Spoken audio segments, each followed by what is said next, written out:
છેલ્લા 1 મહિનાથી વધુ સમયથી એ ડેડિયાપાડાના સાગબારાની અંદર કેટલાક ખેડૂતો એ જમીન ખેડાણને લઈ એ આંદોલન પર બેઠા છે। પણ જ્યારે વાત આવે છે આદિવાસી વિસ્તારના મસીહાની, ત્યારે વારંવાર એક ચહેરો છે તે ચર્ચાના કેન્દ્રમાં રહેતો હોય છે। નામ છે ડેડિયાપાડાના ધારાસભ્ય ચૈતર વસાવા। પોતાના જ મત વિસ્તારની અંદર એ ખેડૂતો છે, આદિવાસીઓ છે તે જંગલની જમીન ખેડવાના મુદ્દાને લઈ એ હવે આંદોલન ઉપર બેઠા છે। ચૈતર વસાવા એક બાજુ જેલમાં બંધ છે અને હવે આંદોલનને કોણ લીડ કરી રહ્યું છે? તો આંદોલનને લીડ કરી રહ્યું છે ભારતીય જનતા પાર્ટીના નેતાઓ અને સાંસદ મનસુખ વસાવા। આ સહયોગ છે કે પછી આ આખો ઘટનાક્રમ છે તે પહેલેથી નક્કી કરવામાં આવ્યો હતો? કેમ કે આદિવાસીઓનો મુદ્દો તો 2 વર્ષ જૂનો છે, કેમ કે 2 વર્ષથી આદિવાસીઓ એ જંગલની જમીન ખેડવાને લઈ એ રજૂઆતો કરતા રહ્યા છે, નેતાઓ રજૂઆતો કરતા રહ્યા છે। તેમ છતાં આ મુદ્દો એ ચૈતર વસાવા જેલમાં બંધ છે। પોતાના જ મત વિસ્તારની વાત છે અને આનો વિરોધ અને આંદોલન કોણ કરી રહ્યું છે? તો કે ભારતીય જનતા પાર્ટીના નેતાઓ। એટલે આ સ્પષ્ટ એ વાત એક નક્કી થાય છે કે આદિવાસી વિસ્તારના પ્રશ્નોની વાત એ જ્યારે ચૈતર વસાવા લીડ કરતા હોય ત્યારે આમ આદમી પાર્ટી એને એવું સમજતી હોય છે કે આ તમામ આદિવાસીઓ એ આદિવાસીઓ સાથે છે। પણ અહીંયા સ્પષ્ટપણે એવું દેખાઈ રહ્યું છે કે ચૈતર વસાવા જ્યારે બંધ છે ત્યારે એક બાજુ આદિવાસી વિશ્વ દિવસની ઉજવણી આદિવાસી વિસ્તારોમાં થઈ રહી હતી અને થવી પણ જોઈએ, પણ એ જ દિવસે જ્યારે એ જ આદિવાસીઓએ પોતાના જંગલની જમીન ખેડવાના મુદ્દે આંદોલન ઉપર બેઠા હતા ત્યાં આમ આદમી પાર્ટી શું કરતી હતી? આ મોટો સવાલ એટલા માટે ઉઠી રહ્યો છે કેમ કે આમ આદમી પાર્ટી વારંવાર દાવો કરે છે કે આદિવાસી વિસ્તારની અંદર લોકો છે તે આમ આદમી પાર્ટી સાથે જોડાયેલા છે, પણ આ પાર્ટી કદાચ એ ચહેરો છે તેની સાથે જોડાયેલા હોય તેવું લાગી રહ્યું છે, કેમ કે ચૈતર વસાવા જેલમાં બંધ છે અને જ્યારે ખેડૂતોને આમ આદમી પાર્ટીના નેતાઓની જરૂર હતી ત્યારે નેતાઓ એ ક્યાં હતા તેવો સવાલ અત્યારે ઉઠી રહ્યો છે અને આંદોલનને લીડ કરી રહ્યા હતા ભારતીય જનતા પાર્ટીના નેતા અને સાંસદ મનસુખ વસાવા। રહીને તો પહોંચ્યા છે અને આજે પહોંચ્યા હતા ચૈતર વસાવાના ધર્મપત્ની શકુંતલા વસાવા, વર્ષા વસાવા અને ત્યાંના પ્રમુખ એવા નિરંજન વસાવા। હવે સવાલ એ ઉઠી રહ્યો છે કે ચૈતર વસાવાના જ મત વિસ્તાર એટલે કે સાગબારાની અંદર જંગલની જમીન ખેડવાના મુદ્દાને લઈ આંદોલન ચાલી રહ્યું છે। 2 વર્ષથી આ માંગ એ ખેડૂતો કરી રહ્યા છે, વન વિભાગ તેમની અટકાયત કરી રહ્યું છે। 2 જિલ્લા અને ખેડૂતોની જમીન ખેડવાના મુદ્દાને લઈ અલગ અલગ નિયમો કેમ? સુરતનું ઉમરપાડા કે જ્યાં આજ આદિવાસીઓ છે તે જ જંગલની જમીન ખેડી રહ્યા છે, 2012થી એટલે કે 20 વર્ષથી આ ખેડતા આવે છે અને અત્યારે અચાનક કેમ તેમને રોકવામાં આવ્યા? ખેડૂતોને અપેક્ષા છે કે તેઓ જે જમીન પર વર્ષોથી ખેતી કરતા આવ્યા છે ત્યાં હવે તેમને ખેડાણ કરવામાં રોકવામાં આવી રહ્યા છે, રોકવામાં ન આવે। બીજી તરફ વન વિભાગ એ નિયમો અને જમીનના અધિકારોને લઈ પણ સવાલ ઉઠાવી રહ્યા છે। ખાસ કરીને વાત એ વન અધિકાર અધિનિયમ એટલે કે 2006ના જે કાયદા હેઠળના દાવાઓ અને જમીનની હકીકત છે કે ખેડૂતો તરફથી એવી રજૂઆતો કરવામાં આવી હતી કે જો જમીન અંગેના દાવા પ્રક્રિયામાં છે અને વર્ષોથી ત્યાં ખેતી એ થતી આવે છે તો તેને ખેડાણથી અટકાવવાનો આધાર શું છે વન વિભાગ પાસે?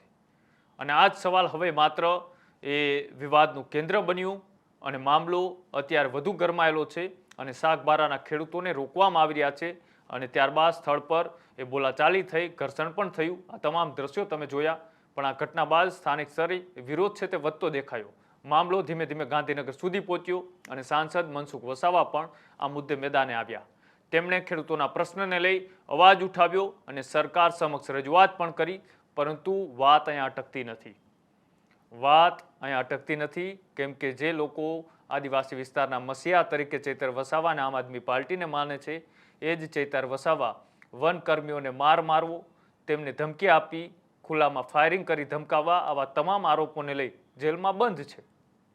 તો પછી ચૈતર વસાવા સિવાયની આમ આદમી પાર્ટીના નેતાઓ ક્યાં હતા? ડેડિયાપાડાના ધારાસભ્ય ચૈતર વસાવા જેઓ હાલમાં જેલમાં બંધ હોવાથી હવે તેમના પરિવાર તરફથી આ મુદ્દે અવાજ ઉઠાવવામાં આવ્યો। ચૈતર વસાવાના પત્ની વર્ષા વસાવા સહિત એ પરિવારના સભ્યો અને આમ આદમી પાર્ટીના નર્મદા જિલ્લાના પ્રમુખ નિરંજન વસાવા સહિતના નેતાઓ છે તે આ ધરના સ્થળે પહોંચ્યા અને શું આશ્વાસન આપવામાં આવ્યું? આશ્વાસન આપવામાં આવ્યું કે અમે રહીને અહીંયા પહોંચ્યા છીએ પણ અમે તમારો અવાજ બનીશું અને અવાજ બનવાની વાત છે તેઓ ત્યાં પહોંચી ખેડૂતો સાથે વાતચીત કરીને કરી, એ પણ એકવાર સાંભળ્યું। હવે છેલ્લા ઘણા દિવસથી તમે અહીંયા બેઠા હતા, પણ અમે આવી નથી શક્યા, થોડા છોકરા બીમાર ને એવા હતા એટલે કામમાં ને એવા હતા એટલે જરા માફ કરજો. અમે વહેલા નથી આવ્યા પણ મોડા પણ આવ્યા છે. હવે જે આ લડત છે આપણે જોયું છે, આપણા ધારાસભ્ય આપણા માટે ઘણી લડત લડે છે. આવો જ એક કેસ છે જંગલ જમીનનો. એ જ કેસમાં જે આ સજા થઈ છે, જંગલ જમીનનો કેસ હતો, ખેડૂતનો જે ઉભો પાક કાપી નાખ્યો છે. એવી રીતના તે કેસમાં ધારાસભ્યને આજે આપણી વચ્ચે નથી, પણ એમના માટે પણ આપણે એક લડત ચાલુ રાખી છે. એટલે આપણે પાછા નથી પડવાનો. આપણે ખેડૂતો છે, કેમ કે જંગલ જમીનનો પહેલો હક આદિવાસીઓનો ગણાય છે. આદિવાસી આ દેશના મૂળ માલિક છે અને આ જમીન આપણી છે. તમે ઘણા વર્ષથી ખેતર કરો છો અને આજે જ્યારે અચાનક તમને નથી કરવા દેતી આ સરકાર ખેતર, તો એક આપણા માટે તો ખૂબ દુઃખની વાત છે. કેમ કે ખેડૂત જે ખેતરમાં થાય છે એ જ ખાય છે. એટલે અનાજ પાણી તો આપણું બધું આ ખેતી કરીએ એમાંથી જ મળે છે. અને આજે જ્યારે આપણને ખેતી કરતા અટકાવવામાં આવ્યા છે અને એ લોકો અહીંયા વૃક્ષારોપણ કરે છે, તો આપણા માટે એક બહુ દુઃખની વાત કહેવાય છે. પરંતુ અમે તમારી સાથે છે. તમે અમને જ્યારે પણ કહેશો કે આજે આવવાનું છે તમારે, તો અમે અમારી ટીમ સાથે તમારી સાથે આવીને ઊભા રહીશું, એવી જ હું આશા વ્યક્ત કરું છું. આભાર. જો કે આ તમામને મુદ્દે 2 વર્ષથી આ લડત ચાલી રહી છે.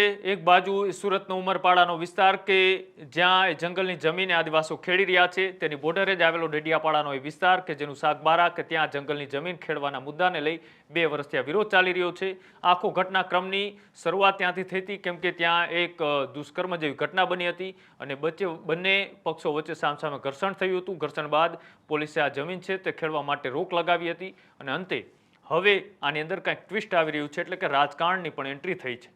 ભારતીય જનતા પાર્ટીએ જ્યારે વિરોધમાં ઉતરે ત્યારે સ્પષ્ટપણે આમ આદમી પાર્ટીના નેતાઓની વાત ખૂચે, પણ આમ આદમી પાર્ટી એ ત્યાં મજબૂત હોવાનો દાવો કરી રહી છે, તો પછી માત્ર ચૈતર વસાવા ત્યાં હાજર ના હોય તો આમ આદમી પાર્ટીને શું ફેર પડે?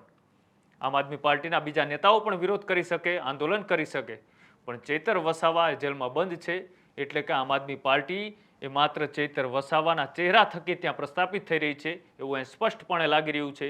અને આજે આખો વિવાદનો મુદ્દો છે એનું નિરાકરણ આવે કે ન આવે, પણ જ્યાં રાજકીય રમતો ત્યારે ચાલી રહી છે, આ રાજકીય રમતની અંદર, આ સોગઠાબાજીની અંદર ભારતીય જનતા પાર્ટીના સાંસદ એ પક્ષની સામે બાયો ચડાવીને મેદાને તો ઉતર્યા છે, પણ સામે ચૈતર વસાવા કે જે આમ આદમી પાર્ટીને મજબૂત કરવાની વાત કરી રહ્યા છે, એ ચૈતર વસાવા જેલમાં હોવાથી આ આંદોલનને બળ આમ આદમી પાર્ટી આપી શકશે કે પછી માત્ર આશ્વાસન આપવા પૂરતું એ તે આંદોલનમાં હાજરી પુરાવી અને પોતાની વાત છે તે મૂકીને આવતી રહેશે? તમે જાણતા હોય તો કોમેન્ટમાં અચૂક જણાવજો. જોતા રહેજો ન્યૂઝરૂમ. નમસ્કાર.